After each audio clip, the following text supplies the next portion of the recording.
नमस्ते। आज हम unit 5 the snake and the mirror के डिक्टेशन सेक्शन के पैराग्राफ की रीडिंग स्टार्ट करेंगे। डिक्टेशन यानी होता है श्रुतलेख। Okay, the following paragraph is about the Indian cobra. Read it twice and close your book.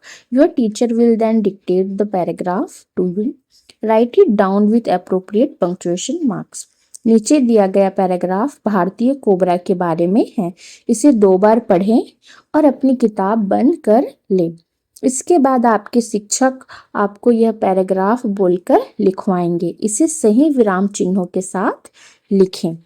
यानी आपको क्या करना है, इसे 2 बार पढ़ना है, फिर अपनी किताब बंद कर लेनी है। इसके बाद आपके जो टीचर हैं वो आपको बोलकर लिखवाएंगे और आपको सही पंक्चुएशन मार्क के साथ इसे लिखना है। ओके, तो इसे हम रीडिंग कर लेते हैं। The Indian cobra is the common name for members of the family of venomous snakes, known for their intimidating looks and deadly bite. Cobras are recognized by the hoods that they flare when angry or disturbed. The hoods are created by the extension of the ribs behind the cobra's head. Obviously, the best prevention is to avoid getting bitten. This is facilitated by the fact that humans are not the natural prey of any venomous snake. We are a bit large for them to swallow whole, and they have no means of chopping us up into bite-sized pieces. Nearly all snake bites in humans are the result of a snake defending itself when it feels threatened. In general, snakes are shy and will simply leave if you give them a chance.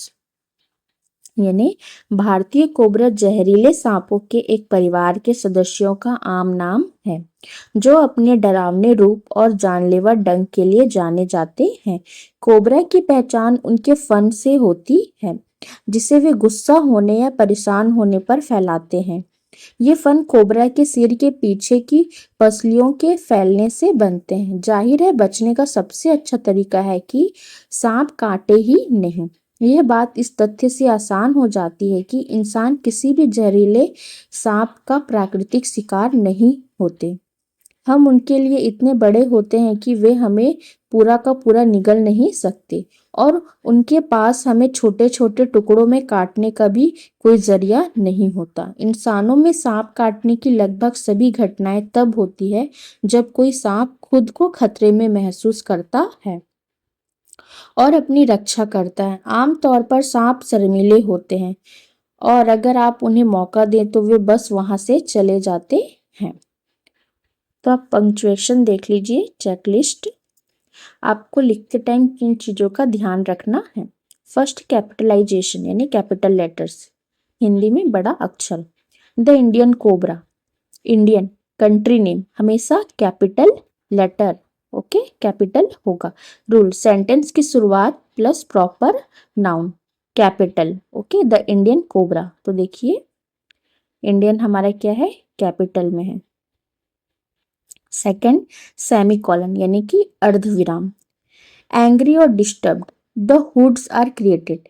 Semicolon 2 related sentence को जोड़ता है। Full stop की जगह use होता है पर idea same रहता है। सेमीकोलन क्या करता है, 2 रिलेटेड सेंटेंस को जोड़ता है, जैसे एंग्री और डिस्टर्ब। थर्ड, एपोस्ट्रॉफ, संबोधन चिन्ह। कोबराज हेड यानी कई कोबराज के हेड, इसलिए एस के बाद एपोस्ट्रॉफ यानी कि प्लूरल पोजीशन, जैसे कि आप देख सकते हैं कोबराज यानी कि एक से ज्यादा कोबरा। 4, हाइफन यानी योजक चिन्ह, बाइट साइज पीसेस। 2 वर्ड्स को जोड़ने के लिए हाइफन यूज होता है, ओके। जैसे कि आप देख सकते हैं bite size piece, bite and size pieces में सेंटर में क्या है, उन दोनों को जोड़ने के लिए बीच में लगा है योजक चिन्ह यानी कि हाइफन। 5th, कॉमा यानी कि अल्प विराम। Obviously the best prevention is to avoid getting bitten. छोटा पाउज दिखाने के लिए कॉमा यूज होता है, जैसे कि ऑब्वियसली के बाद हमारा क्या लगा है, कॉमा। तो छोटा पाउज दिखाने के लिए क्या यूज होता है, कॉमा, जिसे हम हिंदी में क्या कहते हैं, अल्प विराम। सिक्स फुल स्टॉप यानी कि पूर्ण विराम। द स्नैक इज डेंजरस यानी कि सेंटेंस पूरा होने पर फुल स्टॉप यूज होता है। ओके।